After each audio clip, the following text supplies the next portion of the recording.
হ্যাঁ, তার 23-এ হুগলিতে হয়েছিল। গতকালে আপনার এগরাতে একটা ঘটনা ঘটেছিল, আর মুর্শিদাবাদের শক্তিপুরে ঘটেছিল। তার আগের বারে হুগলির ইসরা, ডালখোলা, উত্তর দিনাজপুর এবং শিবপুরে। বিষয়টা হচ্ছে কেন হবে। কয়েকদিন আগে মুসলিম সম্প্রদায় ঈদ পালন করলেন, একটাও ঘটনা ঘটেনি। তার কারণ সনাতনীরা নিজ ধর্মে আস্থা রাখে, অপর ধর্মে শ্রদ্ধা রাখে। এটা স্বামী বিবেকানন্দের মন্ত্র। সনাতনীরা সহিষ্ণু। আমি তো বলছি তৃণমূলের জিহাদি এবং পুলিশ কাল যদি বাড়িতে থাকে তাহলেই শান্তিপূর্ণ রামনবমী উদযাপন হবে। এরা রাস্তায় থাকলেই সমস্যা তৈরি হবে।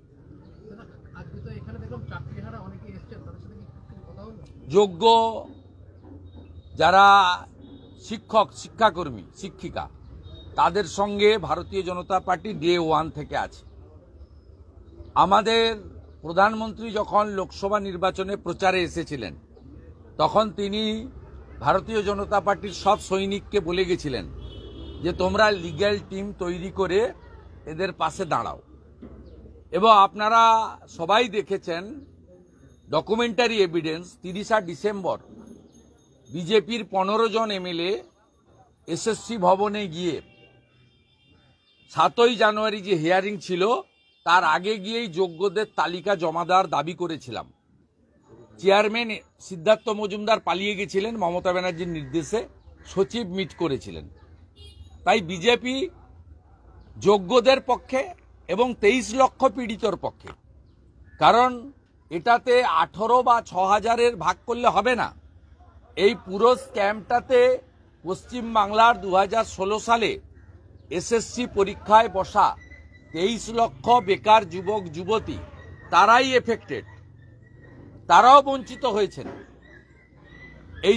এবং এর জন্য একমাত্র দায়ী হচ্ছেন মমতা বন্দ্যোপাধ্যায়, এই রাজ্যের মুখ্যমন্ত্রী।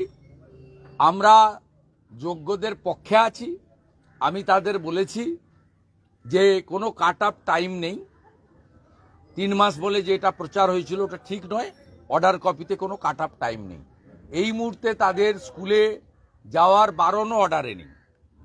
এই মুহূর্তে তাদের বেতন বন্ধ হওয়ার কথাও অর্ডারের কোথাও লেখা নেই, যেহেতু তারা যোগ্য।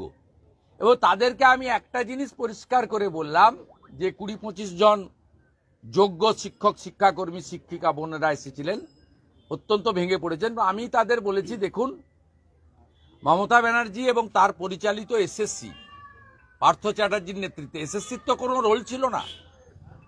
এসপি সিনহার নেতৃত্বে আলাদা রিক্রুটমেন্ট কমিটি করা হয়েছিল এবং এসএসসির যে অটোনমি সেটা নষ্ট করে দিয়ে, এটা হয় না কোথাও। এসএসসি একটা অটোনমাস বডি, বিধানসভায় আইন করে তাকে দায়িত্ব দেওয়া হয়েছে, তার একটা হ্যান্ডবুক আছে নিয়োগের ক্ষেত্রে।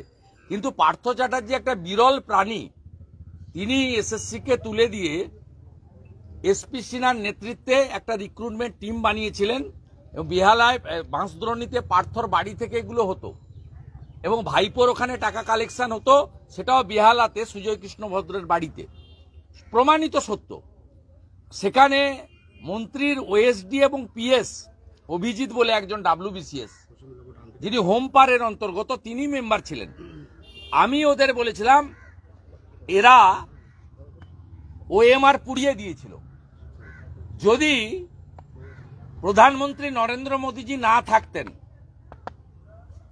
তার দপ্তরের আওতায় তো সিবিআইর সিট না হতো, সেদিনের বিচারপতি আজকের বিজেপি সাংসদ অভিজিৎ গাঙ্গুলি যদি সিট গঠন না করতেন, তাহলে পুড়ে যাওয়া ওএমআরকে নতুন করে পুনর্জীবিত করে, অর্থাৎ পুনর্মুদ্রিত করে ডকুমেন্টটা পেতেন না।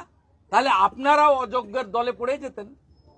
আজকে আপনাদের হাতে যে ওএমআরটা এসেছে, এর ক্রেডিটটা কার? এর ক্রেডিট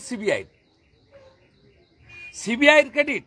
এবং এটা সম্ভব হয়েছে নরেন্দ্র মোদীজির নেতৃত্বে। না খাউঙ্গা না খানে দুঙ্গা, এটা ভারতবর্ষে চলছে বলে।